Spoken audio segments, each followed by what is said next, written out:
Auburn's defense put on a dominant performance inside of Jordan-Hare in the season opener at home. But are we worried about the offense? This is the Weekend Tailgate, brought to you by Golden's Cast Iron. C-Dub. This edition of the This is the Weekend Tailgate, brought to you by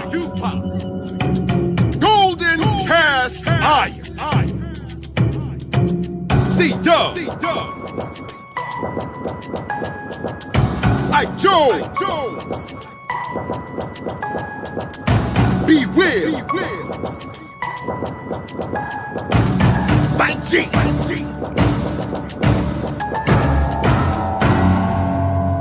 You are now listening to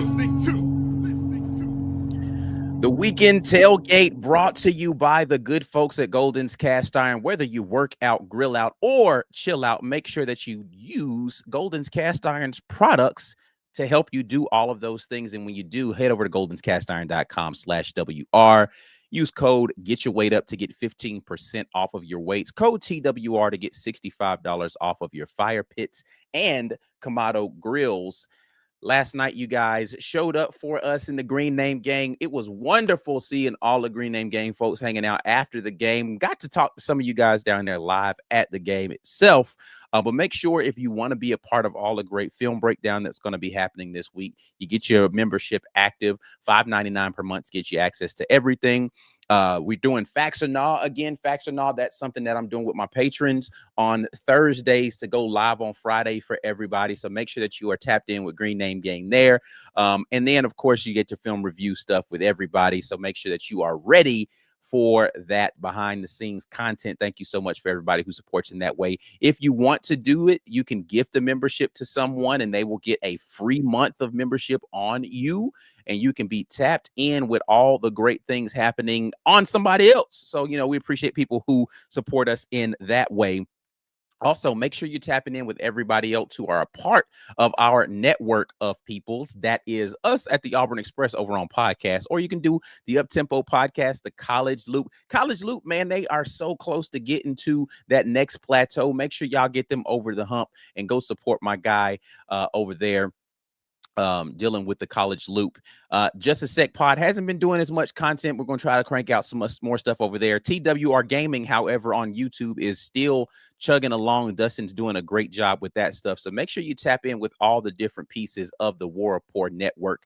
And definitely can't forget that if for some reason you have a team that needs to get yourself more aligned, whether you want to do this for your personal teams that you have in your own businesses, you maybe want to just do it for your family unit. Head up our folks over at Sets for Society. Tune in and stand out. Hit the setsforsociety.ai. You do a free personality profile, and then you can tap in with them and you can get some more in-depth analysis. If you've ever done any of these analytical tools, they are really good for just understanding how you function within a team. And it helps if you take advantage of it to be able to understand your teammates in a better way. So again, hit up setsforsociety.ai, take the free personality profile, and then lock in with them for any additional stuff that you all want to do. But let's get in here and talk about this game a little bit. I was live down there in Auburn at Jordan-Hare Stadium and got an opportunity to watch Auburn convincingly win the game. It wasn't without its bumps and bruises, but listen, I'm not going to sit here and be upset at a 42-3 win when Auburn definitely left some things out there on the plate, but won convincingly. Now, I ain't gonna lie to you. I was, out here predicting the 70 piece that was going to happen in this game. It didn't go down that way. But the defense did what it needed to do in only giving up 3 points. And, honestly, if we're being honest, the score was Auburn 42, Ball State 0, the officials 3, because they gave them 3 points for whatever reason. But they took the shutout away from the defense, but it was a dominant defensive performance for sure. And definitely loved seeing the defense be able to bounce back after having a less than stellar, we'll just say it that way, performance versus Baylor in the season opener out there on the road. But definitely props to DJ Durkin and the guys over there. As Mike G calls them, Dirty Dirk and the boys got their act together versus Ball State and was able to go out there and dominate in that win. Definitely feel good about the direction that the defense is taking as far as the physicality that they have out there. Look forward to seeing them have a repeat of that performance. Joining me in here live today, I want to make sure he is ready to go. He's not giving me a thumbs up, so I don't think he's ready to go. But Mike G will be on. Oh, he is on. There we go. Mike G's ready to go in here. Mike G, of course, you were there at the game. You talked a little bit about it when you hopped in from after the press conference. Had an opportunity to sleep on it a little bit. How you feeling about what you saw yesterday in the performance from the Auburn Tigers in their home opener versus the undermatched Ball State? Dominant performance by the defense. I think it was the bounce back they needed, Ike. I think it was the bounce back they needed after what was, quite honestly, a little bit of a disappointing performance in the pass defense against Baylor. Now, I don't know if you watched the Baylor SMU game, but Sawyer Robertson tore them up too. I mean, whoa, boy, that boy can sling it. So that made me feel a little less terrible about allowing him to throw for 415 yards because they racked up, I think, like well over 600 yards versus SMU. But the run defense, they held Baylor to 65 yards and then turned around and held Ball State to -3 yards. Right now, they are allowing only 31 yards per game on the ground. Now, that won't hold. But damn it, Ike, that's 2021 Georgia levels of good on run defense. You held a whole Power 4 team to under 100 yards, and then you turn around and you hold a team like Ball State to, I mean, you could have accidentally given up 100 yards in this game and on the ground, and they didn't. So I was happy guys were flying to the ball. Look, man, I don't know if we're doing a player of the game, but oh my goodness, we have to recognize Sylvester Smith. We have to. My boy was flying around the football, absolutely destroying folks. Yeah, it was incredible. He was the leader in tackles on the game with 6. What's that? I said he led the league. Not the league, the team in tackles with 6 tackles last night. One of those a tackle for loss, including several big hits out there. One on a kickoff return, and of course the one down there, the time that Ball State did venture down into the red zone, it ended up being a black and blue zone for one unsuspecting Ball State player who caught the ball out there in the flat. So Sylvester Smith definitely was flying around. Yeah, look, man, my boy was all over the place. And that's the kind of attitude you need. I'm not going to let him get anything kind of attitude on defense. Look, this game was always going to be about Auburn's pass game and tuning up Auburn's pass game. There was an emphasis on getting the ball to Cam Coleman early and often in this game. I like that Freeze did that. Damari Alston was out. Jeremiah Cobb still got his $120 that I predicted and a couple TDs. So I'm good there. Jackson didn't throw for as many yards as I thought he would, especially for him to have played as late as he did in the game. Yeah. I thought if he had played the whole third quarter that he definitely would have broken 300 yards passing. I called for plus 300 yards and 2 TDs through the air for him. And then Cam Coleman, I mean, look, man, so I think, was it 7 catches for 77 yards? Cameron Coleman, 7 catches, 77 yards. He had, of course, 8 targets in that game, but 7 catches total. Yes. I think a little bit of an underwhelming day for him, given the opponent, but I like that they tried to get him the ball, and keeping him happy has to be priority number 1 if you're Hugh Freeze. right? You get it's great that they get guys like Eric Singleton in. Eric Singleton showed off why he's every bit of one of the most dangerous guys in college football at wide receiver. Cam Coleman, man, I like that they made him a focus. And as they start to sling it around a little bit more, and Auburn proves to be a little more two-dimensional, it's going to be good for Auburn. Now, Jackson Arnold went 24 for 28 passing. I think my boy is like 77% passing on the season, which is pretty good for a guy who can barely throw a forward pass, who might struggle to throw a forward pass. He is 77% on the season. It's crazy how much better he looks when all his wide receivers aren't hurt and his line can figure some things out. Yeah, I mean, listen, the narrative around Jackson Arnold, I think, has been very unfair, and I still think that he's not getting his just dues. But I mean, what do you want him to do but keep winning and throwing at a high percentage when he goes out there? Now, again, if your argument is that he's a check down merchant and most of the passes he's throwing are under blah blah blah, that's fine. It's working. So yeah, I agree with you 100%. Look, it's working. It's working, and they're doing what they want to do right now. What they wanted to do versus Baylor was they wanted to run the ball because it was working. And they wanted to keep the ball out of harm's way, so they did. And what they wanted to do versus Baylor was they wanted to tune up the pass game, so they did. He completed 24 of 28 of his passes, man. And still probably left some throws out there. I liked what I saw from Jackson Arnold. I thought he demonstrated an extremely powerful command of the offense. He said in the postgame, he said something I thought was very powerful as well, too. I got the last question. They gave me two questions in this one. A little bit of a different format. They put Jackson Arnold and Hugh Freeze up there together. And normally we get players after, if you're wondering what I'm talking about. But I do want to say this. Jackson Arnold thanked Hugh Freeze for giving him a chance and for believing him in him when others wouldn't. Yep. And I think that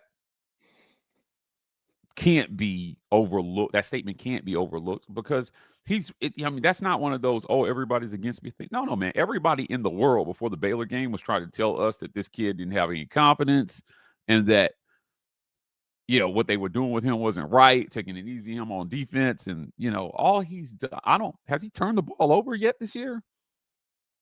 No. We're through 2 games and he doesn't have a turnover. I don't know. Does Auburn have a single turnover on offense? Yeah, the one fumble that they had last night, yes. Oh, yeah.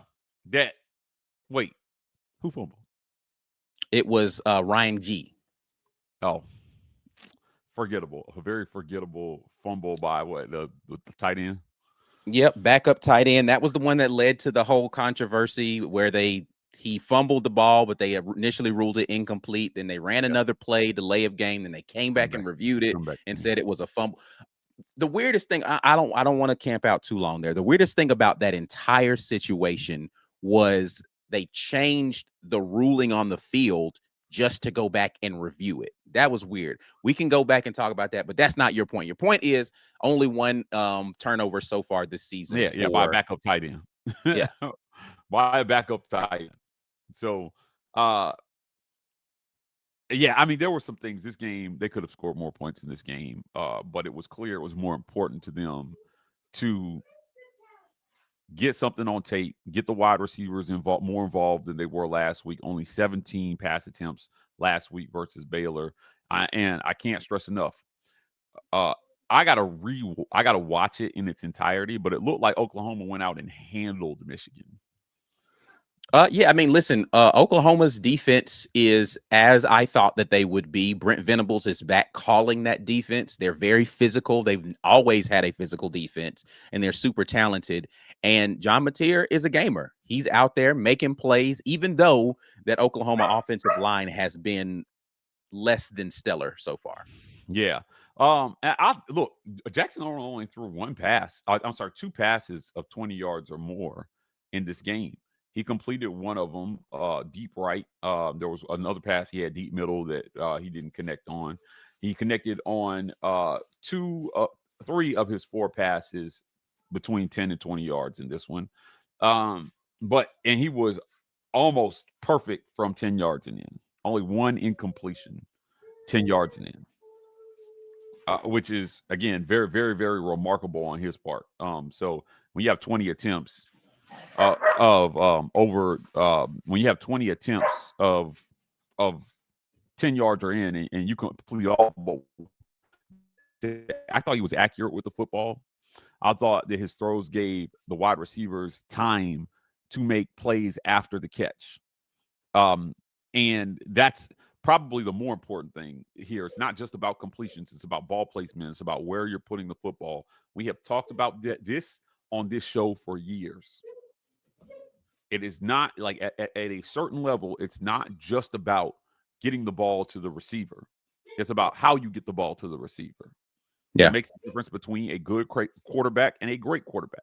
It could mean the difference between a conference championship and a national championship. It could be the difference between just barely missing the playoffs or making the playoffs.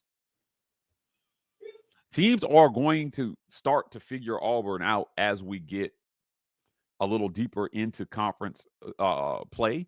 But can Auburn hasn't really they haven't put anything out there. I mean, they really didn't run their full offense versus Baylor, and they won by 2 scores. Right. They didn't really show anything versus Ball State. They didn't need their whole offense versus Ball State. I think that's the thing that people still have to acknowledge, and maybe that's the reason why people have some nervousness, is like, well, we haven't seen the full offense yet, so we don't know what it's going to look like, and these other teams are going to force you to do that. But I am completely of the mindset, why, if you don't have to? Like, why show it to them before you see them on the field if you don't have to do that? Yeah. If you can win the game and run the ball 50 times, whatever it was versus Baylor, and win, do that. If you can afford to go out versus Ball State and just practice drop back without having to do very much of your RPO offense, do that. There's nothing wrong with going out and winning a game in ways that you know in which will get you wins. I think that is actually where I come from. They call that coaching. Yeah. I mean, look, not having to put a ton on tape, and then nobody's come within 2 touchdowns of you yet. Like, I mean, 14 points for Baylor, and then you blew Ball State. Ball State was never even in this game. They could barely do anything offensively, as I mentioned. Only 65 total yards of offense, I believe. It was like I had to double check that stat when I saw it on the stats broadcast.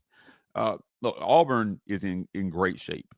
They kept Jackson Arnold clean on 85.7% of his dropbacks yesterday, and he completed 89% of his passes when kept clean. And what does that tell you? That tells you that if you don't get to Jackson Arnold, he's going to carve you up in this offense.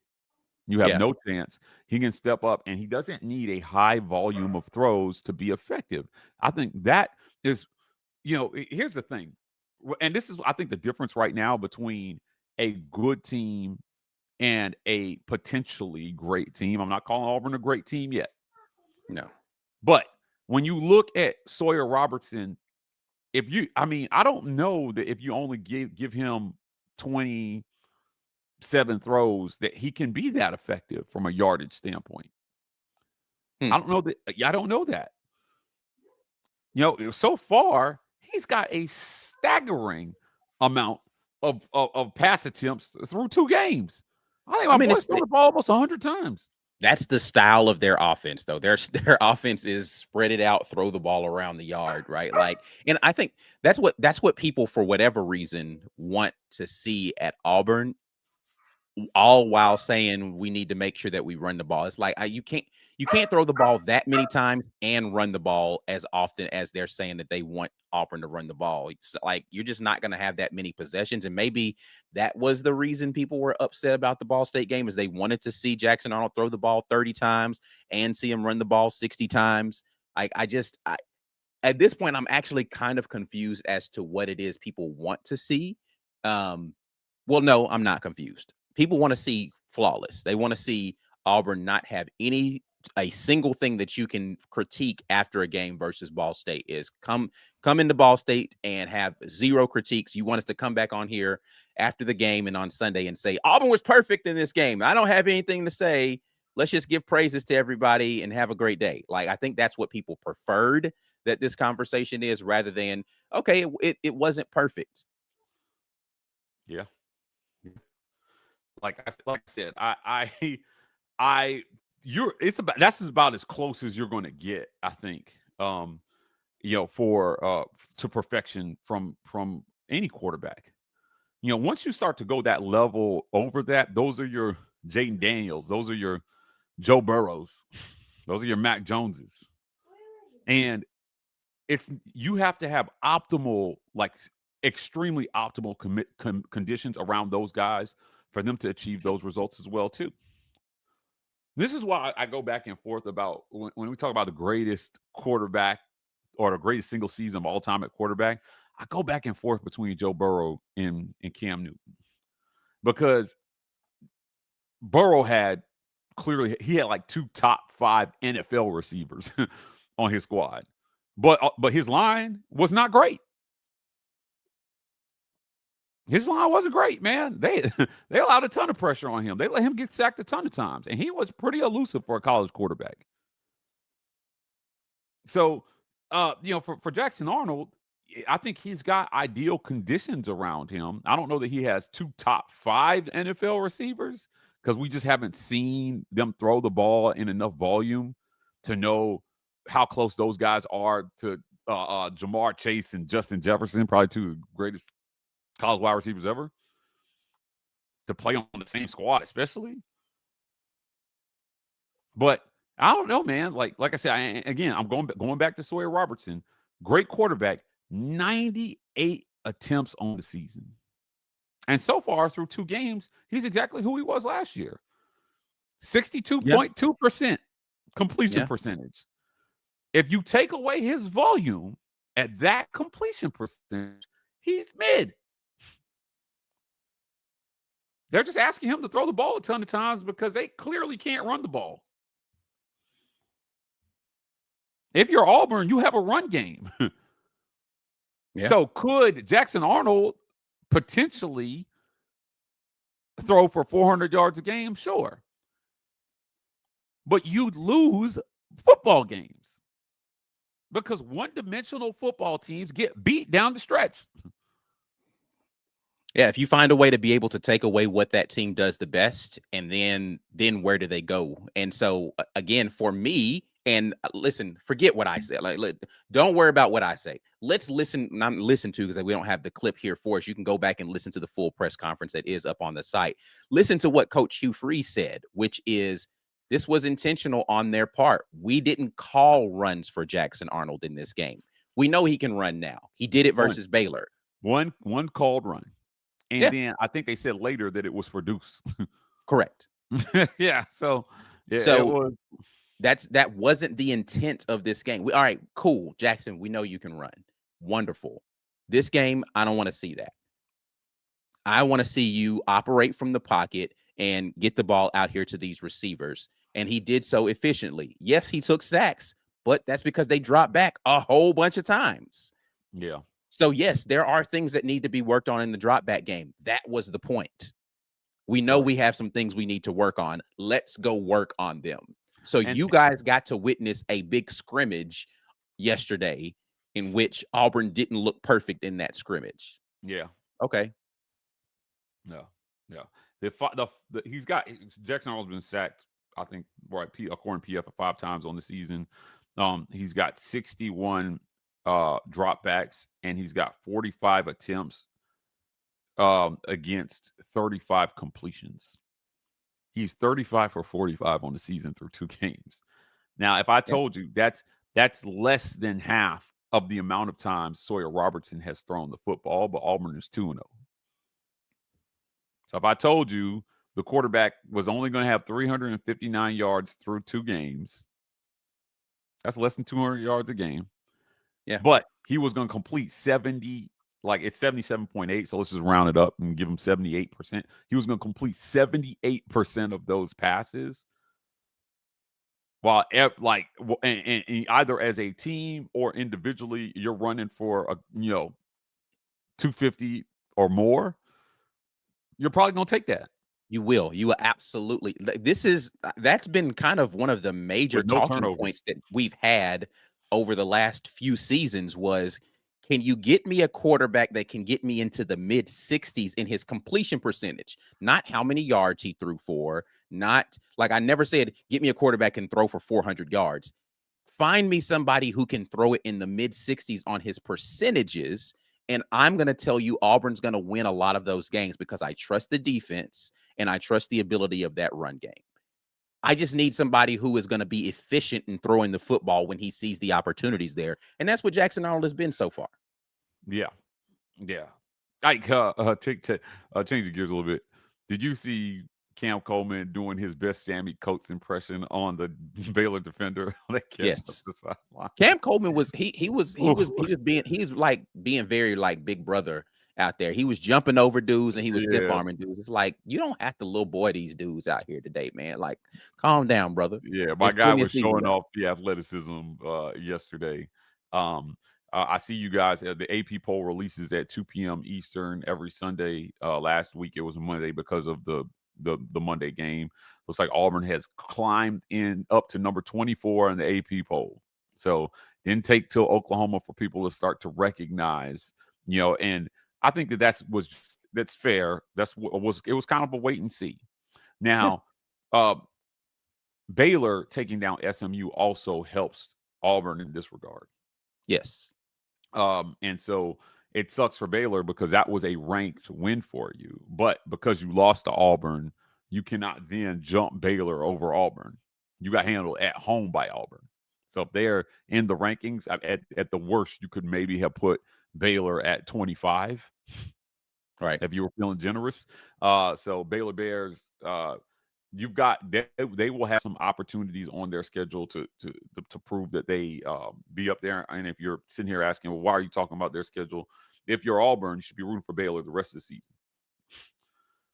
That's got to look like one of the best wins of the season by the time the college football playoff committee releases their rankings, 7 or 8 or whenever they come out.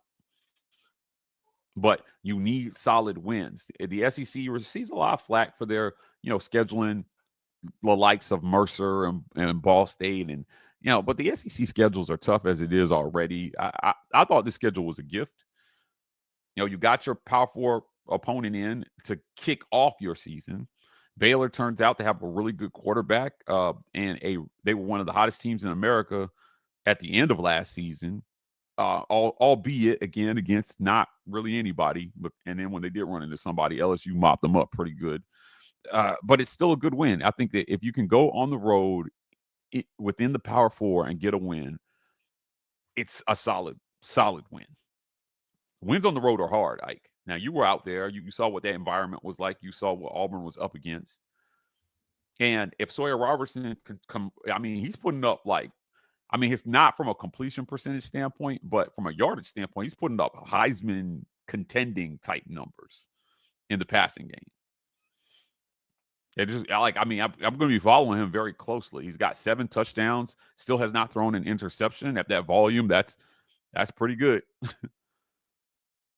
This is your Auburn. You're in your ideal scenario right here. And I will say this because we got to get to the break here in a couple minutes. If you're an Auburn fan, it's okay to let yourself feel a little bit of hope. They're going to lose a game. Auburn fans don't want hope. Some Auburn fans don't want any hope because then if Auburn doesn't win a championship, then they're all of a sudden terrible again. Like I don't know. I It's also daily in the comments. Like he don't ever come to the live stream, and I don't even want to talk about him. yeah. But I'll just say it like what like yeah, again that the dude is ability to be able he's on some other stuff. to find negativity after what is a based on what you've experienced the last couple of years. This is a dream start to the season for me. Not a Yes. perfect start, but the athleticism difference between Auburn and the two teams they faced has been clear. I don't know if you felt this way, but I felt like Oh yeah, no, uh, it easily. yeah, like Baylor, they didn't look the same. Like they had a Yeah, couple of Baylor guys like, has some good athletes, but like when you take the totality of like 22 guys out there on the field, you maybe would say Baylor has 3 or 4 that are in the same category as Auburn, and that's not enough. yeah, 2-0. Uh, I think they maybe started 2-0 Harson's first year. I got to go back and look at those records, but this is Yeah, a I don't great remember when they lost. I think Penn State was game 3, so yeah, 2-0. 2-0. Yeah, so it's interesting that they're here, and there's nothing to hit the panic button about. Like I said, a lot of folks reached out to me and said 108 yards passing, they ain't gonna get any SEC play. I said, no, but you got to look at the circumstances around the game. You can't just look at the stat box and say, "Oh, it was only 108 yards." No, he threw the ball 17 times. He connected on 11 of them. His receivers made throws, big catches for him. He made good throws at time, but you just did not. There was no point in throwing the ball just for the sake of throwing it when you are dominating on the ground where Auburn is, averaging 6 yards a carry. That's the first time. That's the first down every 2 times you touch the ball in the run game, Right. and you control the clock, and you're winning time of possession. I don't And know your if you defense put is playing well. I just again, you're you're asking yourself, what do I not like? And then you're like digging in there as opposed to, oh man, there's some things to be pleasantly you're and again, I would ask anybody who is of that mindset, tell me what your prediction in the preseason was where Auburn would finish, and is Auburn ahead of schedule after 2 games? yeah Because most of those people who are in that mindset had Auburn at 1-1 today. yeah yeah I would agree, and I I can't state this enough. There's still a lot to figure out. There's Yes. still a lot for Auburn to work out the next But here's what couple I of would ask you, and I'll let you finish your point. mhm. Name the team in college football that can't say that today. We still have a lot. Ohio State and Florida State might be the only 2 teams who feel like, man, we've cleaned everybody up in both games that we Yeah, play. And right. Ohio State didn't really clean up Texas. They played really well and won that game. Florida State probably is the only team who's like, man, I don't know, we could do better after 2 weeks. But every team is saying to themselves, man, that if we don't fix this, it's going to be a problem. If we don't fix this, there's a problem. Yeah, time will tell, because if you're Florida State, I'm telling you, I've been saying it for a couple of years now. Like ever since Saban retired, I just was not the same Bama team. It's not the same Bama, and they jumped way up in the rankings based on an ill-conceived notion about what Bama would be, connected to the ghost of Nick Saban. Hmm. So as the season plays out, yeah, like look, man, they had a little bit of a rager on, well, for lack of a better term, on UL Monroe Saturday, but don't like. I mean, I don't think we know. I don't think we know what Bama is going to be this season for real until after they play Georgia. No, Bama's In back. Athens. Says a lot of Bama fans, and they had a flawless game versus UL Monroe. They're ready to go undefeated the remainder of the season. Yeah. Well, again, when you get matched up with a team that can go athlete for athlete the way Florida State could, because despite a disappointing last couple of years down there in Tallahassee, they hadn't stopped recruiting. So it's weird how quickly things can look different once you find your quarterback and you match him with an OC that he's on the same page with. That's potentially what we have here with Hugh Freeze and Jackson Arnold. I think that's what they think they have with Castellanos and Gus. We'll see what Georgia is, but I mean, they're still stacked with 5 stars, and they got Kirby Smart, who in my mind is still the best coach in the game currently. I mean, I just time will tell who's what and who's who in this thing, and this is why the college football playoff committee doesn't start their rankings till midseason, trying to undo the preseason bias when ranking teams instead of deranking and re-ranking everyone completely is really, really hard for a lot of these AP voters. It's part of why I can't take the AP seriously, because some of these guys voting in the AP wrote really, really terrible articles about Auburn that instead of just eating it and admitting that they were wrong so that they can reset and say, oh, nope. Now you're Auburn, you're working out of the hole that those AP writers put you in to start the season. That's why 2004 Auburn didn't make the title game. And after Oklahoma got mopped up by USC 55-19, in hindsight, there's no way you're telling me that the 2004 Auburn team, regardless, I don't know that they would have won because that was a really good USC team, but I think I can pretty confidently say they wouldn't have got beat 55-19. Yeah. I don't think they give up 55 points to them boys. So what does it look like? I mean, that is that's the question for me. What is it going to look like here in a couple weeks? Because you've got Oklahoma. Oklahoma and Auburn have been tested by Power 4 opponents. You could argue that Oklahoma has the got the tougher test. But that game was at home for them, though, right? Yes. Right. So tougher team at home. So not exactly the same guy. So you kind of balance that out a little bit when you get the team and your own building. So yeah, listen, I'm not trying to undermine the success that Oklahoma has had thus far in the season. I believe and believed before the season started that Oklahoma was going to have a good team this year. I said as much. Oh, I thought Oklahoma was going to be good. I thought Texas A&M was going to be good. I thought Georgia was going to be good. The only team that looks better than what I thought they were going to be thus far in the season really is Vanderbilt. They're still actually looking decent again this year. And so, the way in which they won that game versus Virginia Tech is what has me feeling that way about them.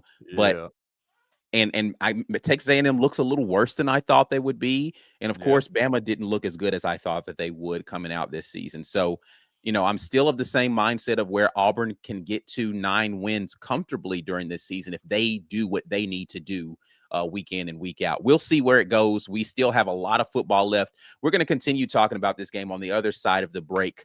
But I want you guys to do us a favor and go ahead and like the video because, of course, you're having fun seeing what we're talking about thus far. If you haven't gone ahead and shared the content with somebody, do that. And if you want to, subscribe to the channel and you haven't already, go ahead and hit that button as well. But we'll be back right after a quick word from our sponsors. You are watching the Weekend Tailgate. This edition of the War Report is brought to you by our generous sponsors. Golden's Cast Iron. Whether you work out, grill out, or chill out, you deserve the best life possible, and Golden's Cast Iron is here to provide the tools to help you do it. Check them out at goldenscastiron.com. The Rage Room. The Rage Room is a place where anger and stress find their ultimate release. Set up a session today at one of the 2 great locations in Opelika or Birmingham by visiting opelikaRageRoom.com or BirminghamRageRoom.com. You guys know the deal. Join as a member. Our Green Name Gang is growing every single day. We need to continue to grow, so we need your help to do that. $5.99 a month will get you there. If you don't know through 2 weeks what that game day experience is like, we limit some things to member only, especially pregame and halftime. So really important that you guys get in there. Your financial support helps keep the work that we're doing here going at the War Report. So we appreciate everybody for taking the time. On a previous show, I mentioned to our listeners, we understand that we're not entitled to your time, and so to the extent that you guys spend time listening and subscribing and patroning our sponsors, that goes a long way in our minds, and we appreciate that a ton. I want to thank our friends at Aim Associates. We always encourage our listeners to support our sponsors. That includes Abel's I Know More and Associates. And I know some of you might think, I don't have enough money for a financial advisor. Maybe it hasn't crossed your mind at all. But the truth is, nearly everyone can benefit from financial guidance. The best part, there's no upfront cost. Abel's I Know More and Associates offers an initial consultation so you can see if they're the right fit for you. It's not just about investing, it's about creating a plan that gives you flexibility and helps you build wealth over time for yourself and for your family. Call Aim Associates at 912-777-4128 or visit AIMAINC.com. I'm confident you'll be glad you did. You don't need millions of dollars to need a financial advisor. Just need some income, and you need a dream and something you care about, and these guys can help you. The War Report has been compensated by Abel's I Know More and Associates for this endorsement. Amen Associates is a registered investment advisor. Registration as an investment advisor does not imply a certain level of skill or training. The information in this advertisement is for informational purposes only and should not be considered personalized investment advice. All investing involves risk, including the potential loss of principal, and past performance is not indicative of future results. I want to thank our friends at the Rogue Shop. Visit rogueshop.com. Use code REPORT to get 15% off your Rogue Shop order. Pain, sleep, stress, anxiety, whatever ails you in life, the Rogue Shop has something that has you covered. If you're looking for some non-traditional methods to relief in any kind of way, like sleep affects quality of life, your pain levels and inflammation levels affect quality of life. The Rogue Shop has some herbal medicinal remedies that could be right for you. So as always, do your research, but we trust the Rogue Shop. We've been promoting their products here for quite some time. We'll continue to do so as long as our guy Richard wants to be here, and he wants to be here. So again, visit rogueshop.com. Use code REPORT to get 15% off your Rogue Shop order today. I want to thank our friends at Golden's Cast /WR. Use code Get Your Weight Up for 15% off your weights and code TWR for $65 off fire pits and Kamado grills. The summer is almost done. We're in early September. Ike, where did this year go? It's crazy that we're here, but look, we had some great weather at the end of the day. It was pretty humid when we got to the game, but by the time that sun went down, it was perfect to be outside, grilling out and chilling out. So get yourself a grill, get yourself some weights, work out, grill out, chill out with Golden's Cast Iron. Check us out on podcast, guys. I am so excited about where our podcast is right now. This is the audio only version of our show. We do some things that are exclusive to audio. Please go check us out. Turn on automatic downloads and just listen. So whether you're on your way to work, school, the gym, dropping the kids off at school, the War Report has lots of great audio-only content for you guys, as well as everything that you see on YouTube. We try to put on audio. It's a little bit more friendly for your eardrums when you're on the go. Help us climb the podcast charts. We're going to set a record for podcast downloads in the month of September. That is in large part due to you guys. So we're putting out more content than we've ever put, but you guys are listening at a rate that you have never listened, and we appreciate that a ton. Help us. We're not done yet, though. There's more that can be done. So we appreciate your listens over there. Last but certainly not least, I want to thank our friends. Find them at 3462 Crosswinds Road, Suite E in Phoenix City, Alabama. The Vibe Vault. Get fresh for the weekend with the Vibe Vault. Not just barbers, lifestyle consultants. All right, let's get over here into your comments. Thanks so much for everybody who has left a comment. Of course, we will start ours with our members and our super chatters.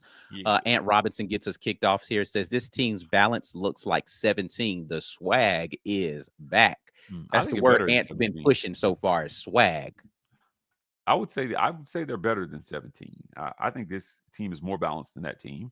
I like Jarrett Stidham, but I think that Jackson Arnold has the potential to do what Stidham did with his arm, but also the added dynamic. That's a very fair take. That's a very fair take. So if he's going to be 70-something% passing and be able to run for 100 yards on you, I like this team's balance a little bit better than 2017 teams. That's a very fair take. 9-time champion says, why do we spend $25.7 million on a giant TV in the north end zone that cannot produce sound?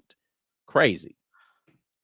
Not uncommon to have a very large LED screen but external speakers. As a matter of fact, that's kind of how that's built. For those of you who don't know, I worked in event technology for 15 years before we started the War Report, so kind of my thing. But adding sound from the board actually unnecessary when you have a premium sound system in the rest of the stadium. 9-time champion comes back. Sylvester Smith had a whole draft tape yesterday. Yes, when you get to draft season for Sylvester Smith, there will be multiple plays from that Ball State game that they roll out to show what his potential could be. And hopefully we see more of that as he gets into the premium competition on the season, because my boy Sylvester, this is the guy. Listen, when I watched the tape from when he signed, and I was like, oh, Auburn got a hitter. Let's take it back. Sylvester Smith was a guy who was initially committed to Tennessee and then came to Auburn late in the process, flipped to Auburn. And I was like, oh, Sylvester Smith is like box safety, come down, hit you type of dude. And I just had not seen that. And yes, again, I don't know what smelling salts they gave this young man before the game, but do that. Whatever you did this week, do that again. Because Buddy was out there doing if I'm a nitpick, the only thing I didn't like was some of the times he was hitting, but he wasn't wrapping up. Like he was going for knockout punches as opposed to going in and wrapping up solid. But the perfect tackle that he had, now the highlight one is going to be what he had in there in the red zone. But the one that to me was the perfect tackle from him on the day was when he blew up that wide receiver screen, because he ran through the guy and he brought his arms to the tackle. I was like, yeah, bro, that's what I want to see on tape from you consistently. This team is playing with a certain attitude. They know they're better than you. They know they're stronger than you. They know they're faster than you. Sylvester Smith played with that attitude yesterday. And I would challenge anybody. I think I posted the video to Twitter, but go back and look at that video of Cam Coleman pushing the DB down. Cam is such a nice kid, but I think that's what's so scary about him is if you ever spent 2 seconds around him, he is like the nicest person in the world. But like when he pulled his arm away and he kind of stepped over the defender. And he did it in a way that wouldn't get him flagged. But boy, the attitude in that motion, that's the dog you want out of your team. Sylvester Smith was out there doing that. Jeremiah had that dog in him, man. This team they play with a nastiness that you need, man, if you're gonna make this playoff, if you're gonna do what people don't think you can do. Yeah. So it was good to see them out there all, flying around hitting people and making sure the other team understands, we're here to dominate you. We're not here to just beat you. We're here to dominate you. Yeah. Got a couple super chats here from Heavy, who says, I'm ready to be hurt again. Heavy's ready to put his heart on the line for his Tigers. Yeah. Comes back with, I wish official rankings didn't come out until October. Let the teams sort out their hierarchy organically initially. I agree with this. Let me tell you why this will never happen. Why this will never happen. Even if there aren't which technically, so let me back off of that. Technically, yes, the official rankings have not come out because the College Football Playoff Committee's rankings are really the only ones that are official. But the AP, which is the Associated Press, will always give you who they think are the best. ESPN is always going to tell you who they think the best teams are. Yeah, their power rankings. What they can eliminate, and it doesn't really matter, is the coaches poll. I don't know why they still do a coaches poll right now. But yeah, every media outlet is still going to come in here. Hell, we do a power ranking segment that don't mean a hill of beans right now. So like, never going to, because that is the talking points have to exist for people who want to get on and talk about college football. And you have to have this, what they consider to be objective ranking of, how good was that team they actually beat? Let me tell you, this is why I feel like our power ranking segment that we do with Chris Phillips, this is why I like that so much. Power rankings is very different because you re-rank it. Yeah, because at the end of the day, we understand that, everyone has preconceived notions, and Chris Phillips, drives that power ranking segment. He started with like Bama, I think like 3 in his initial power rankings. But I'm gonna throw this up here right quick. But what I appreciate was the ability to reset based on what he saw, right, and move people drastically based on drastically different results than what you thought. This week is going to be interesting, but continue. Yeah, I mean, you can't see that logo because I put a whole fraud sticker on it. But I mean, he dropped Bama from 3 to 11.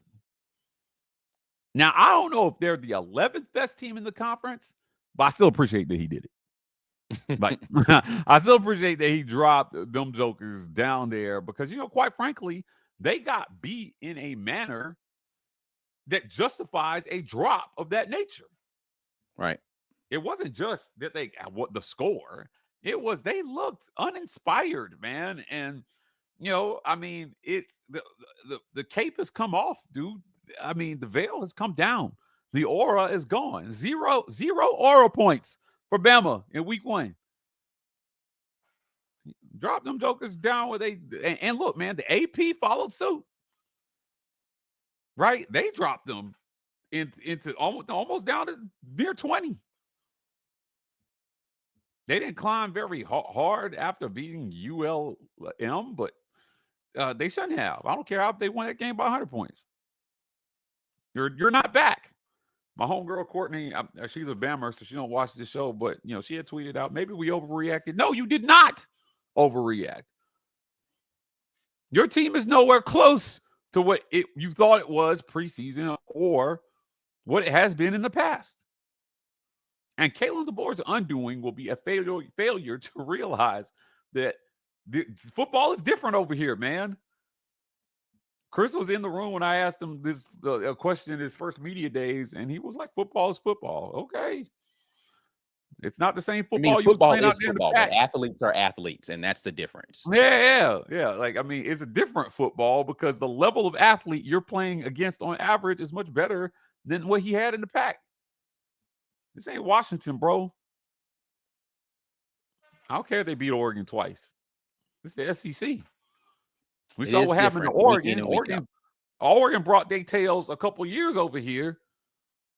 A couple years ago, they brought their tails onto the East Coast and got packed up and sent back with a field goal. It's different. Indeed. Heavy super chat. I wish I already read that one. Just kidding. Anthony Long says, glad we have another tune-up game before SEC play after Georgia game. There is a team that concerns me. Mizzou is looking better than I thought they would. I don't know if I agree with this statement. I was watching that Mizzou game while we were sitting there waiting on our game. You don't know how good he thought Mizzou would be. He could have thought that they would be completely trash, and they're decent. So better than he thought. Okay. That's fair. That is a very subjective scale. Well, if it concerns you, that's true. I agree with that portion of it. But my question would be, did it not concern you before and now it concerns? Or were you concerned the whole time? I don't know. I personally don't think Mizzou looks any better than I thought they were going to be. I think they are an average football team that Auburn should beat at home. Looking forward to that game as well. Exclusive TV, the way Bryce Dees blew up that run play was crazy. Props to all the young players that got in there and were really getting after it. You had quite a few of them making plays in the backfield. Malik Autry was out there doing his thing. Bryce Dees, as you just mentioned. What play was that, Ike? Jared Smith. It was late in the game. He and Jared Smith, I think, were in on that tackle. It was a run play. They were running out to the right, and he knifed in and got the tackle there. So really great job by him and Jared Smith. Again, I've liked what I've seen the times that Smith has been out there. So some good young players for this Auburn team. I think I may have headed down to the field when that play happened. Ben Bloodworth says, I'm not the biggest fan of AI, but I cannot wait for those refs specifically to lose their jobs to it. It's tough, Um, man. It's tough when like the forward progress call was the call I had the hardest time with. yeah, it didn't make any sense. And because you can't review forward progress, it made it to where it doesn't matter that you were wrong. It was a late call too. Like, I mean, I don't know if I heard a whistle or like it just felt very off to me. I like they Even blew if you that dead blew a too whistle, fast. the whistle was premature. The play was definitely not over. Yeah, like he like hit the defender, and then it was like 1.5 seconds later they were calling for progress. I was like, wait, what? He could have very Yeah. easily have busted out of there, or like I just didn't. I mean, I didn't understand. If it had not been a fumble, I wonder if they would have called for progress or they would have let the play go. Yeah, I mean, I don't think he was going to break that tackle, but the point is he could have. And so Right. if if the rest of the Auburn defense hadn't come to gang tackle, I think that was more. It was more so the official was like, "Oh, here come the rest of the dudes. Let me stop this before this dude gets hurt." But like, man, let the play finish, bro. Like, you robbed him of that because Yeah. they were hell like they were hell bent on getting the ball back to the offense. It was They like did were. it felt like they went to Ryan after the fumble and was like, "Don't worry, we'll be back in a minute." Remember, I told you that story Yeah. about the player who did the exact same thing. They turned it over and he went and said, "No, man, get your head up. We're about to go get this ball back." That's what it felt like, for sure. 100%. Like, hey, bro, don't worry about this. We're gonna get this football. And I think that those guys cared that they gave up 3 points. Yeah, they were They mad. wanted to shut out. They wanted to shut out. Yeah. All right, that's the end of the super chats. Have quite a few other chats in here. I'm just gonna pick one that because I want to highlight this first and foremost so we can have this conversation. But Devin says 2021 was the last time that Auburn was ranked in football. Wow. So let's Right? let's talk about that for a second. You know, I don't want to make too much of rankings right now because, again, I think that these things will sort themselves out as you get into play. But, you know, 4 years later, Auburn is ranked for the first time under Coach Hugh Freeze, a coach who has taken a lot of criticism in his first 2 seasons, a lot of it very deserved.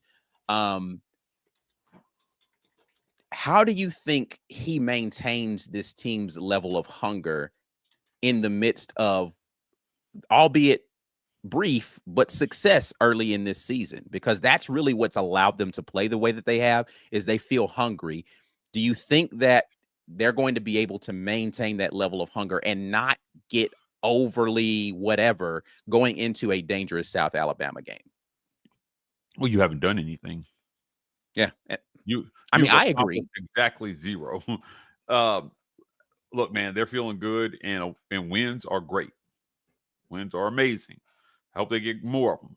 But you have not done anything, and I think the great part about it is that message should stick pretty easy because this team is coming off 2 straight losing seasons. Everybody was here last year for 5 and 7. At least in year 1, they made a bowl game. Got their asses kicked by Maryland. Yeah. But yeah, I think it's simple. You've seen it. You've been a part of the disappointing losses. You understand how close you were to wins at times last year. But you got beat. You haven't proved anything. I think it's very, very simple. I think it's an easy message at this point. I'm under no delusion that this team thinks that they have arrived in any kind of way. So, yeah, look, man, if you look around college football, there are plenty examples in these first 2 weeks of teams that he can point to and say, if you don't bring your A game, you can get packed up like Bama did in week 1. You can get beat like Michigan did against Oklahoma. They're on our schedule. And you got beat last year by a lesser version of that team. Yeah. Jackson Arnold didn't play in that game. He talked about that in the postgame. You know, he was here, but he didn't play. His first start in Jordan Hare was yesterday. Right. Yeah, I The mean, way listen, I'm I agree. This team hasn't accomplished anything, but it's difficult sometimes to get young men. Listen, man, you know what it's like. You hung out with a lot of guys that were on the football team. Everybody's patting you on your back as you're walking around campus. You're feeling the vibes, you're feeling the energy, and you feel invincible because you've gone out and you physically dominated an opponent this weekend.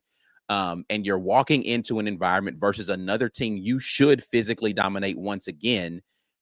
It's going to be difficult to keep young men focused. It can be difficult. I don't say it will, because I don't know I don't know the composition of this team and the metal that they have and how they deal with success. But this is the reason why I agree with you about guys like Kirby Smart and why they are the best head coaches around football. Yeah. Is they understand how to get guys to deal with success. Pulling teams up and making them believe in themselves is hard, but sometimes it's harder to make guys stay focused when you've been successful. Yeah. Look, they've been humbled plenty over the last couple of years. Yeah. They've been humbled. They understand where their talent levels are at. You know, guys like Cam Coleman, who barely lost a football game in high school. Sometimes losing is hard for a lot of these kids, especially when you're recruiting top 100 kids. They're coming from high schools where they probably went undefeated their senior years and won the state title, and they were men amongst boys.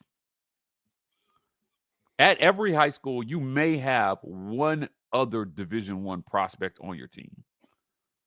It's very uncommon for any high school to have more than one Division I type football player, let alone Power 4. So a lot of these guys experience a level of success in winning that makes losing very hard for them. Yeah. I think that's why a lot of coaches were scared of the new portal rules, because they understand that some kids have to adjust to not being the best at everything. Not being the best, or not being better than everybody that they go up against, and maybe not even being the best on their own team. Yeah, that's a difficult thing. And, you know, like when you talk about guys like, you know, Damari Alston or Jeremiah Cobb, like they were easily the best offensive player on their teams. And then they had to get to Auburn and wait and figure out how, like, you know how much a guy like Alvin Henderson is burning to get out there on the field right now and play in these types of environments when he was Mr. Everything at Elba. Like that's tough to figure out how to listen, man. Your time is coming. Just be patient. Perry Thompson's got to be feeling that in spades right now. Sitting there waiting for an opportunity, trying to figure out how he continues to be patient in the midst of now watching his team win and be successful out there. That's hard to do. It's hard to keep guys focused and realize when your time. Jeremiah Cobb could have sulked. When he got his opportunity last night, though, he was like, bro, give me the rock and I'm going to make something happen. Yeah. Look, man, the first ranking since 2021 is crazy for all. Yeah. That's you know, at the level that they've recruited, and, you know, with their blue chip prospect ratio, that's all coaching. That's all an undercoached football team for 4 years. No excuse for that. You know, you've won actual championships at Auburn. One of the few places where that is possible. So I don't think I don't think people understand. This is why when people say, "Oh, well, would you rather be Auburn or Ole Miss the last 2 years?" Auburn every single time. Because I don't know that I'll ever answer Ole Miss to that, but okay. Right. But I mean, because if you're Ole Miss, you still have never done anything. Right. I mean, do they have a SEC championship appearance? No. This century? Ever. I even made the SEC championship. Yeah. Come on, man. You're Auburn. You've been there. You've won it. You've gone undefeated. You've mopped up everybody on your schedule before. You've gone wire to wire. You've brought home a national title. You played in multiple national title games. You've had years where you had 4 first-round draft picks. They were running back you for. Do you remember? There was a time from like, I would say 2003 to like 2015, 2016, where it was a given that Auburn was going to have a 1,000-yard rusher. Guys like Cameron Artis Payne, who weren't maybe the best running backs in Auburn history, but they just came in and just ran for 1,000 yards like it was nothing. Auburn fans had become so accustomed to that, and then for it to be taken away from you, where not only no longer are you running back you. I don't know if they were anything you for a few years. Yeah. And the stretch between finding quarterbacks felt a little long. After Nick Marshall, woo boy, Jarrett Stidham came along, and I would argue Auburn really didn't have a quarterback. You had Bo Nix, but you didn't hold on to him. So it's all right, man. Celebrate this. Yeah, I mean, listen, I'm not going to. I get. Yeah, you muted. While you're fixing that, I have no idea what just happened to my microphone. That's crazy. But yeah, I think I'm done trying to convince people to find ways to be happy. I'm just going to let them live in their misery, and I'll just celebrate over here, and you can tell me my celebration was premature. But I'm only celebrating what has happened. I'm not telling you Auburn's winning a national championship. I'm just happy that they're 2-0 today. Yeah, I agree with you 100%. Like it's Oklahoma will tell us a lot. Those first 3 SEC games will tell us a lot. You have to go to Norman for the first time in college football history. And if you're Auburn, you just have to stand by it. One of the first 3. And after these first 2 weeks, I'm not sure if any of those games looks unwinnable. I put Georgia firmly in the L column until further notice. But I will tell you, I'm starting to soften on that stance after watching them yesterday versus Austin Peay or whoever they played. It comes and goes in cycles. And what we saw at Alabama is it's tough, man. Because Saban, what he did, that's a feat unlikely to be repeated. Very unlikely to be repeated. Staying on top that long is very hard. I'm happy for Kirby that he got his couple championships when he did, because I'm telling you, the way college football goes, they could very likely not go back to another title game for a decade. You need great players, and you need a little bit of luck. 2021 Georgia, man, boy, that defense. But to win a championship in a year where they had the quarterback play they had, it was crazy. I mean, that defense was so dominant. That run game was dominant. They didn't have to pass the ball. Oh, my goodness. Again, but I think that's the thing that I have to continue to say is that there are multiple ways to win football games. It doesn't have to be your quarterback throws for 400 yards every game. It doesn't have to be that your run game rushes for 4. Like, you can win games in which your quarterback barely throws the football at all at the P4 level in the SEC. In recent history, we've seen this. So again, I'm not saying that people are wrong that Auburn has not looked like a complete team yet. I'm saying that people are wrong that there are a bunch of complete teams out there in college football and Auburn is not amongst them, because there aren't a lot of complete teams. So saying that Auburn can't get away with that in SEC play means you're saying that these other teams can't get away with their stuff in SEC play either. So we're back to, let's just play the dang game and stop trying to tell me what Auburn isn't. Yeah, I get what Auburn isn't, but I know what Auburn is.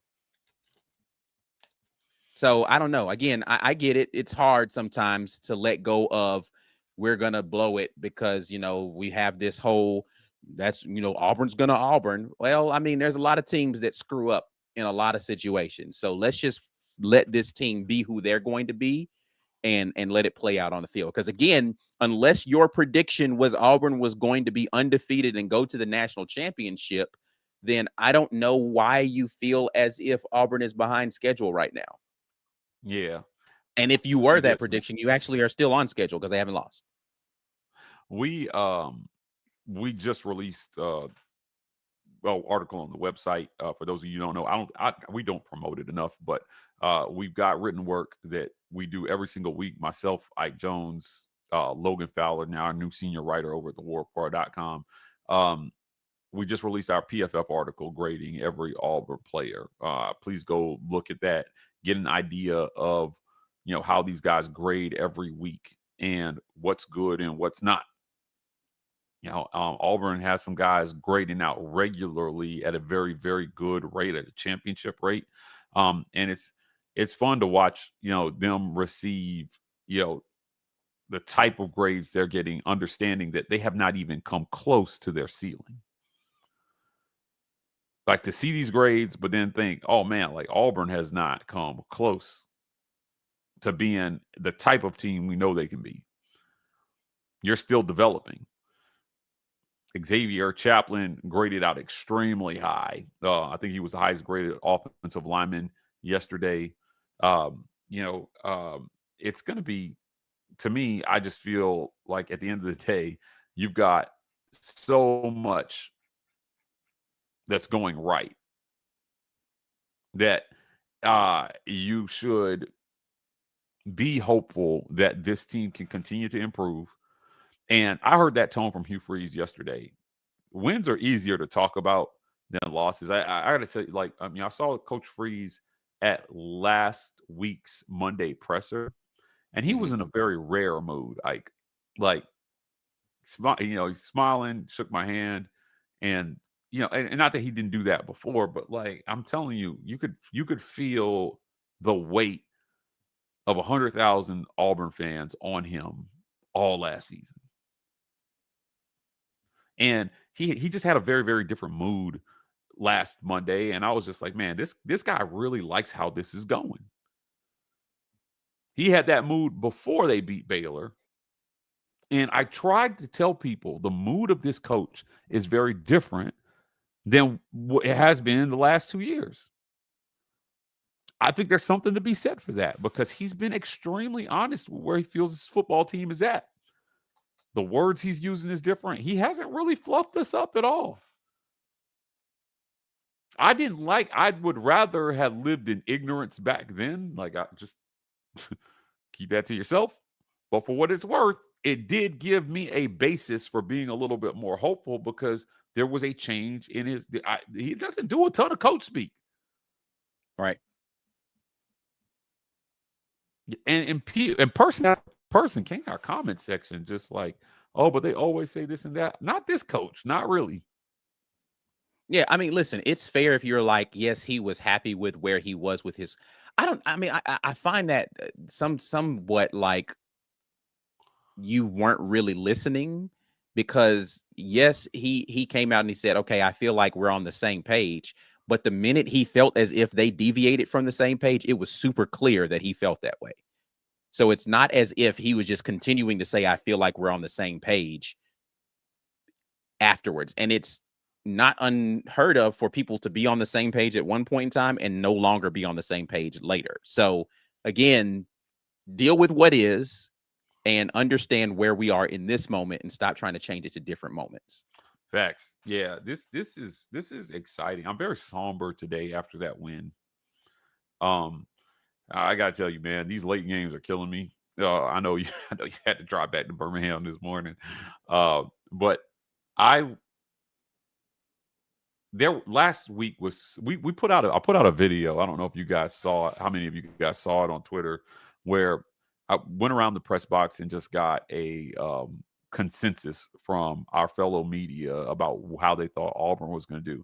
A number of them put Auburn in the 40s. They were right. I thought the flow of the game would be a little bit different. But I'll tell you, do you remember what that press box was like when Harsin was here?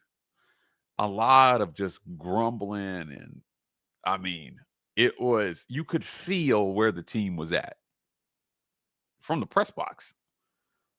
And the mood around what's happening so far this year is very different.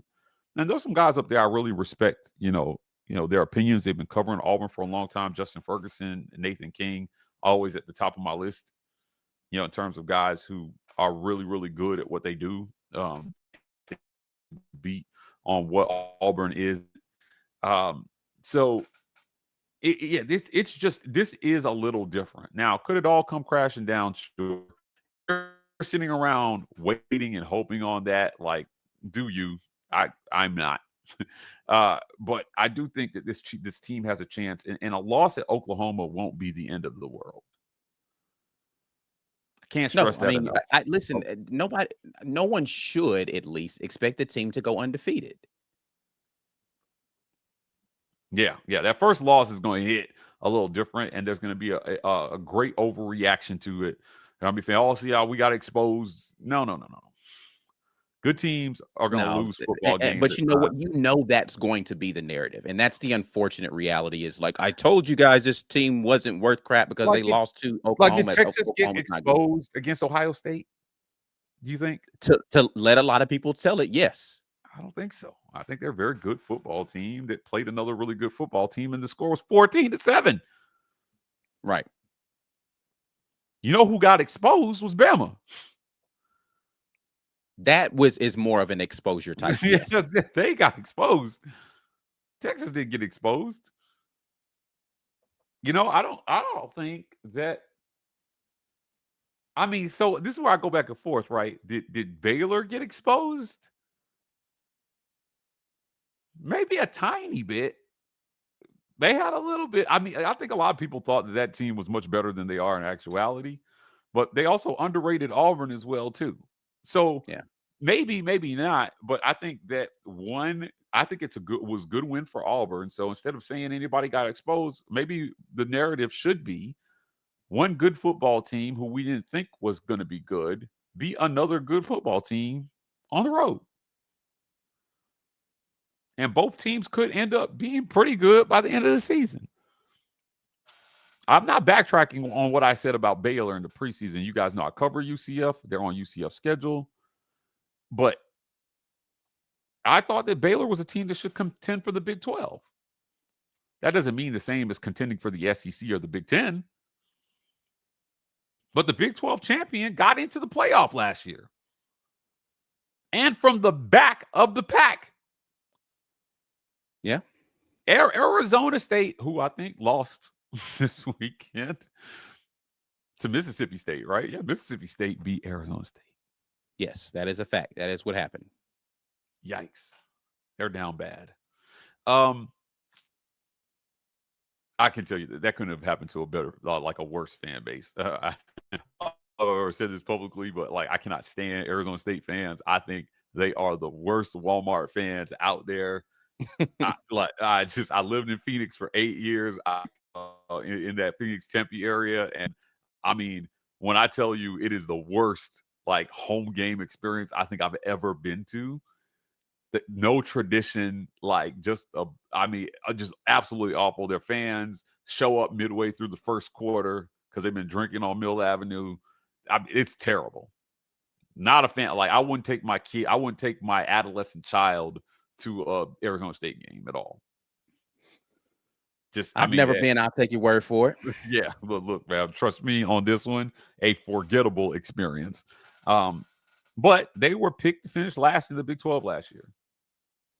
16 out of 16 teams, and they won the whole thing. But they made the playoffs, so there's at least enough respect for that conference, right? That their conference champion is going to get in. Their runner-up did not, though. Their runner-up did not make the playoff, which I was like, oof, boy. I mean, and I thought it would be BYU for most of the season. Colorado had a real shot. Kansas State had a real shot. And that's kind of the nature of that conference, which is why I said the Baylor game was bigger for Baylor than it was for Auburn, because you just don't have as many opportunities to get into the playoff if you're in that conference. Yeah. You needed that win versus Auburn, and then you needed Auburn to be better than what they were. I mean, look, man, there was a lot of talk by some Baylor media about how Auburn wasn't going to be able to throw a forward pass and all this stuff. And if you were rooting for Baylor, that's not really the narrative that you wanted, right? Because if you put that team, you put Auburn down so bad when you beat them, you can't claim it was a good win. You can't go turn around and say, oh, well, we beat a good Auburn team. No. You spent the whole offseason in the lead up to the game saying Auburn wasn't shit. Yeah. Jackson Arnold is terrible. He throws a bunch of interceptions. He doesn't. He's a turnover prone. 0 turnovers through two games. He can't throw a forward pass. He's 77% completion percentage on the year. Auburn is a lot of team. narratives getting dispelled right now about Jackson Arnold. So team, and it's just like I said, there will be time will tell us what's what over the next couple weeks. Now, attrition is going to happen, injuries are going to happen, right? Like depth concerns are going to be exposed, I think, for some teams over the next 4 or 5 weeks.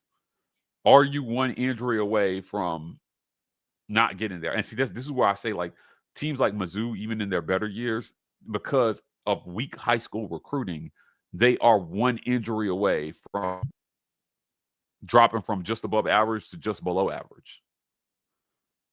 Yeah. If you're Auburn, your lead back sat this game out, and it just didn't even matter. It was not felt at all. You didn't even kind of struggle to run the ball. What did Auburn end up averaging in the run game? Let's see here. I know they had 224 yards on the ground on 34 carries. What does that average out to? So Auburn yesterday, 6.6 yards per carry. Okay, yeah. So, again, 224, not gaudy rush numbers, but the 6.6 yards per carry we're looking at there. There were only 2 backs in the whole country last year. They averaged better than Jarquez Hunter at 6.4 yards per carry. RJ Harvey, who got drafted high second round, and Ashton Genty, who made New York for the Heisman at 7 yards per carry. So as a team, averaging 6.6 yards per carry means you are dominating people on the ground. Yeah. And it wasn't even the focus of the offense. Again, they were focusing on the drop back game. They were using the run because they needed to, not because that was what they were attempting. If they wanted to yesterday in Auburn, they could have turned around and did what they did to Baylor, which is run a bunch of RPO stuff and let Jackson Arnold run around, and they could have ran for, at 600 yards and dominated them. And then everybody today would have been like, see, I told you Auburn can't throw the ball. We got all these wide receivers. It's just like, again, you can't win when people are looking for reasons to doubt you. So just go ahead and win the game and let the scoreboard do the talking. That's what the Auburn needs to continue to do. 34 rush attempts, 33 pass attempts. That tells you everything you need to know about what their plan was yesterday. Q3 said in the post game, we were aiming to be a balanced football team yesterday. And that's what they did. So they didn't abandon the run. Remember, in game 1, it was a 75-25 run-pass ratio in favor of the run. 75-25, that doesn't happen on accident, right? If you're running the ball 75% of the time when you've got all these receivers, it's because something is working extremely well, and you're just leaning into it because it's helping you dominate the game. But whenever it comes in like this, nearly even, that is intentional mission to try to be a balanced football team that teams don't know what are they doing. Are they running it? Are they passing it? We don't, you know what I mean? Ideally, that's what you want. You want balance. But if something is there, and look, man, I won't be mad at Freeze if Jackson Arnold starts cooking with his arm and he finds something, some hole in the defense that allows Auburn to go throw for 500 yards on a team, and we see a 75-25 split the other direction. As long as he doesn't turn the ball over, I'm all right with it. Yeah.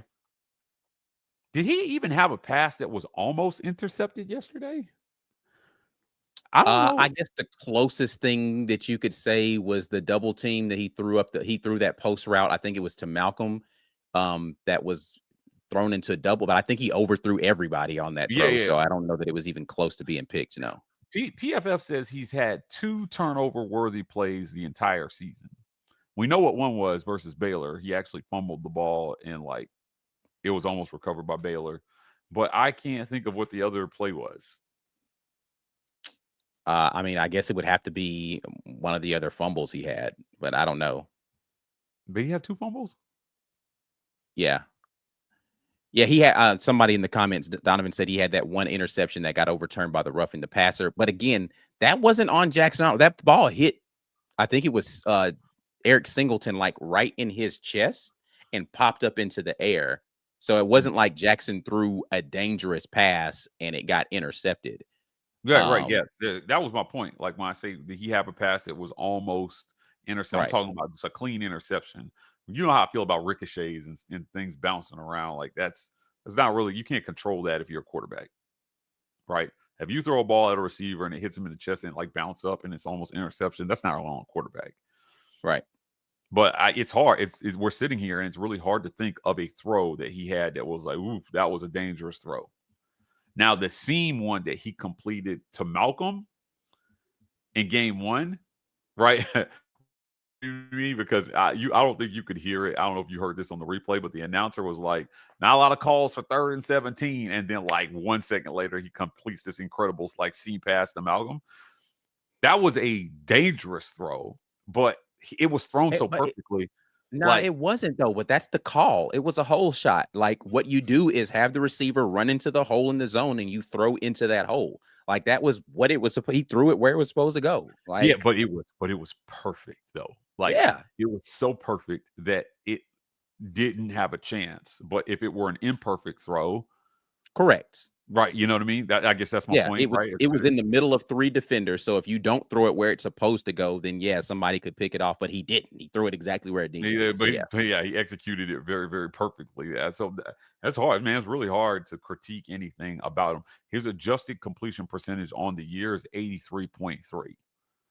I'm telling you, these numbers are very the yardage totals aren't Heisman worthy. But the percentage numbers are. The percentage numbers say that he is playing very, very efficiently at quarterback. And if you gave him 50 throws in a game, which I don't know that I want to see that. I want to see Jackson throw 50 times in a game because usually that means something else isn't working with your offense. Not the way Auburn can run the football. If you're doing that, then that means that they've stifled your run too much, or 100%. You've had some sort of disastrous situation defensively or with turnovers, and you're playing from behind. Yeah, you're right. Turnovers, untimely turnovers, or your run game just got stopped completely. Yeah, with this offensive line, I don't see that happening. And I mean, one turnover through 2 games on a fumble by the backup tight end. That feels like 0 turnovers to me. Yeah, I mean, listen, they've had other fumbles that they haven't lost. They protected the ball fairly well. But listen, Auburn's got a lot of good things that they have going, and hopefully that will continue on. Let's get over here into these comments so we can finish up today. I got a couple of super chats I need to get through here. We'll start it back off here with Anthony Long. He was clarifying from earlier. He thought Missouri was going to be complete trash. That QB is way better than I thought he'd be. It's early, but it seems like they've done a good job of replacing Cook and Burden. I see. We'll see. Right. That's fair. Who they played? Who they play? Kansas, right? That was their game yesterday, and Kansas was winning in that game for a good portion of it. Yeah. So, Ronte Dogland, is that what that says? No, the giant. All right, there we go. I was like, what are we wanted to, I guess, see Alvin Henderson. Yeah, I'm surprised Alvin Henderson didn't get I'm some burn. very surprised he didn't go. What was more surprising to me, I think, is that they were not splitting. I guess it's because they weren't doing a lot of running in the game in general. They weren't splitting the initial carries between Cobb and Darrell Robinson. And so, and then when they went to a second running back, it was Omar Mabson and not Darrell Robinson. That was more surprising to me. But again, I think if Auburn had scored more in the first half, maybe you see some of those other guys, including Alvin Henderson, in that game. Yeah, I got a cool video of the Darrell Robinson run. He ran right at our photographer as well too, so we got some cool pictures of that there as well. Look, man, Auburn is deep in the running back room. A lot of guys sure. didn't get the job done in there, but I am surprised we didn't see Alvin Henderson as well. A Deet says, I hope Hugh Freeze is out golfing today. Yeah, listen, a hole in one. May you have many hole in ones today, Coach Freeze. Watch that tape, play some golf. Whatever you did this all season is working. So it's funny how those narratives go away once you're winning. Nobody's talking about golf now. It'll come back up at some point in time. As soon as they lose their first game and be like, maybe if he had played more, hadn't playing so much golf 4 months ago, they'd be undefeated. Think of how great this team could have been if Hugh Freeze had played 3 less rounds of golf. Juan Mena comes in and says, stay locked in, one practice at a time, one play at a time, one game at a time. Got us a little ranked matchup again in Norman. Yeah. Now both teams are ranked and should stay ranked. What's Oklahoma's before? Let me see here. I'll pull them up. No, they're traveling to Temple. That's right. I already know this. I was about to look it up, but they're going to Temple. Yep, at Temple. So both teams should be undefeated going into that game. Darius Lee says Jeremiah Cobb looks like RB1. I mean, he has RB1 potential. I'm glad that we have 2 guys who can definitely fit the bill for that. Anthony Long, last year at this time, I remember leaving Jordan-Hare Stadium after the Cal game, feeling bewildered and confused. The feeling of hope is a much better feeling. Yeah, that Cal game was a head scratcher of a game because, again, Auburn was the better team. I still believe. Auburn had the better team, but did not play like the better team on that day, and Cal got the win. And it's unfortunate that they went out there and had so many turnovers that they just gifted Cal a football game. Did Florida drop from after yesterday? Did who? Florida dropped from the rankings after yesterday. I hadn't even looked at the rankings. The only reason I know Auburn is ranked because somebody said it in our chat. I hadn't looked at it. Heavy. And Missouri cracked the top 25 at 25. They slid Missouri in. That's good for them. Heavy says, I'm savoring every win this year. That's the best way to do it, man. Listen, be happy with what you have and let them continue to get dubs. They are now 2-0 on the season and have an opportunity to go 3-0 as they take on South Alabama this week. I'm going to run through a couple of these other non-super chats and we're going to get out of here. The Adventures of Peaches the Wonder Pup says, because Bruce isn't going to be here forever, football has to step back up.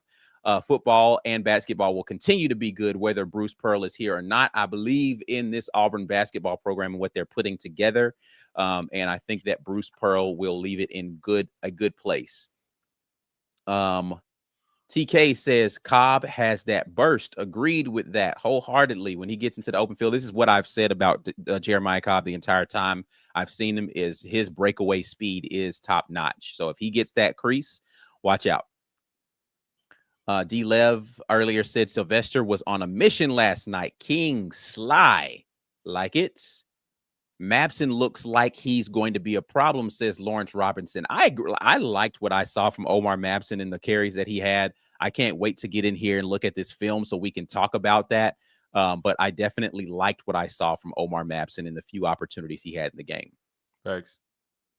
9-time champion Florida got 70 votes and Vandy won. Can someone explain that to me?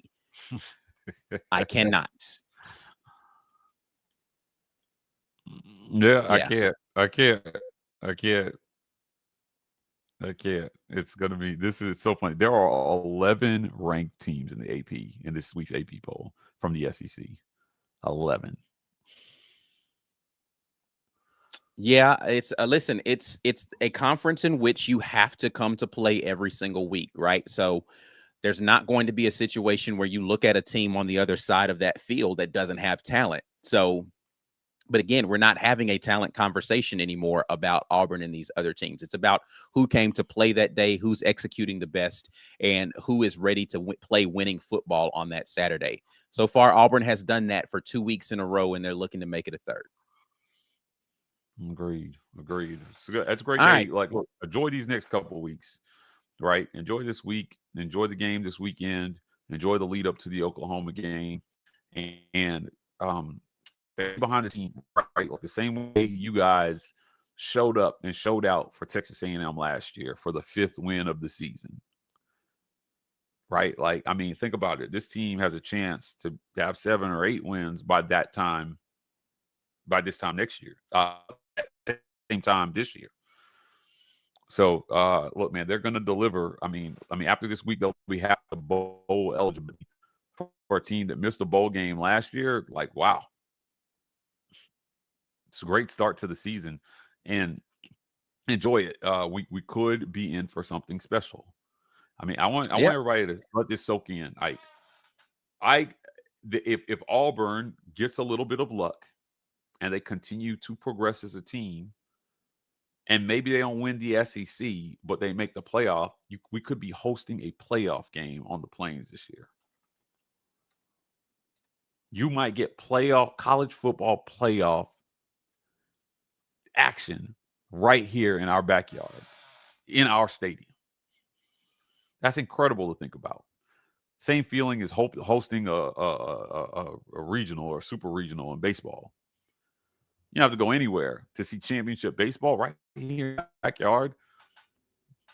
There's a possibility these guys could deliver that this season. And man, they're not going to do it without the fans showing up and screaming their head off every game. Hugh Freeze said something that really stuck with me. He said, we get 7 opportunities to do this in our stadium this year.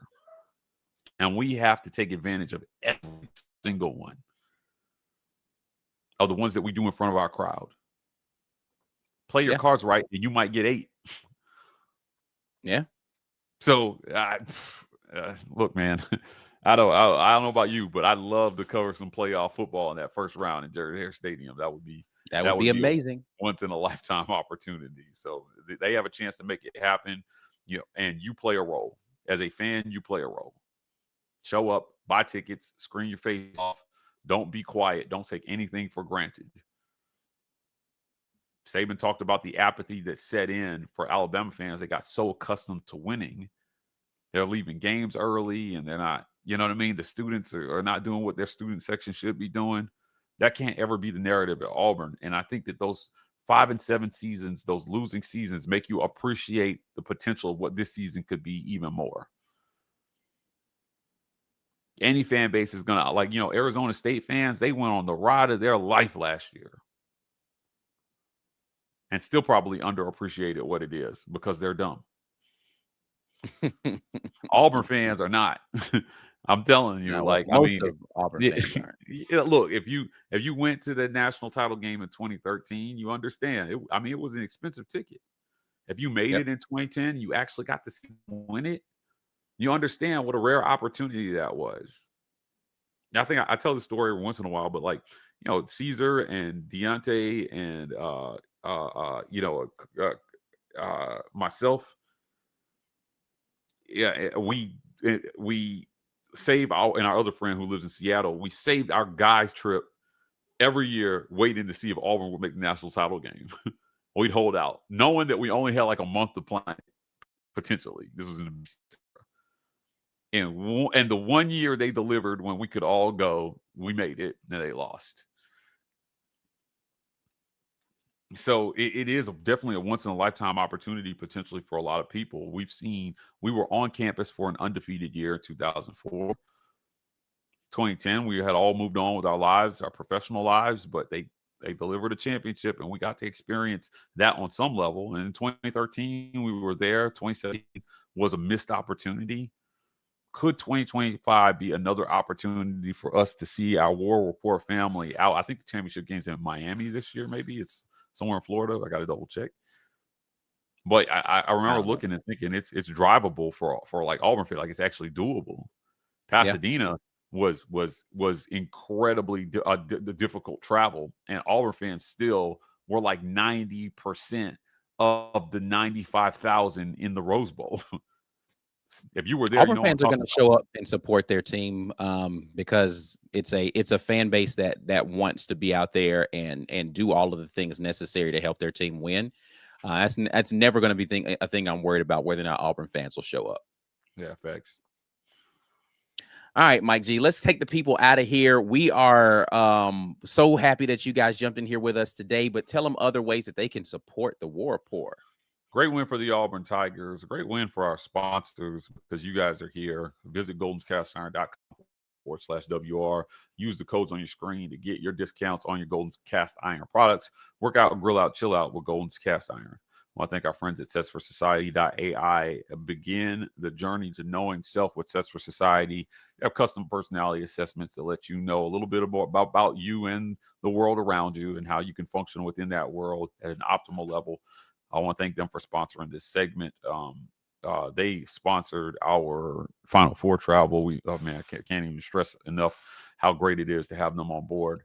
Guys, you know, the deal, sign up at Patreon, $5.99 a month will get you there. Your financial support helps keep the work that we're doing here going. Ike is going to make Armin for you guys, and it could be one for the ages. So we need your Patreon memberships, man.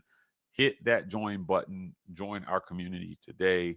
Also, I want to thank our friends at AIM and Associates. That's Abel's, Iron, and more. We always encourage our listeners to support our sponsors, and that includes Abel's, Iron, More, and Associates.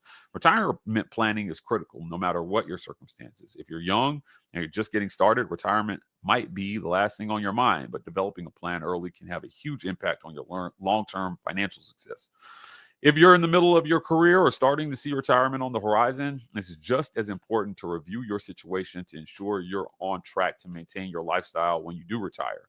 Abel's, Iron, More, and Associates is the firm to contact. They offer a no-cost initial consultation, don't sell products, and won't give you a sales pitch. Instead, you'll get a clear picture of whether you're positioned well for your eventual retirement and whether their approach to investing and asset management is a good fit for you. Call Abel's, Iron, More, and Associates at 912-777-4128 or visit AIMAINC.com. That's AIMAINC.com. The War Rapport has been compensated by Abel's, Iron, More, and Associates for this endorsement.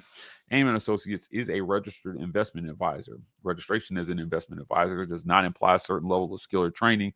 The information in this advertisement is for informational purposes only and should not be considered personalized investment advice.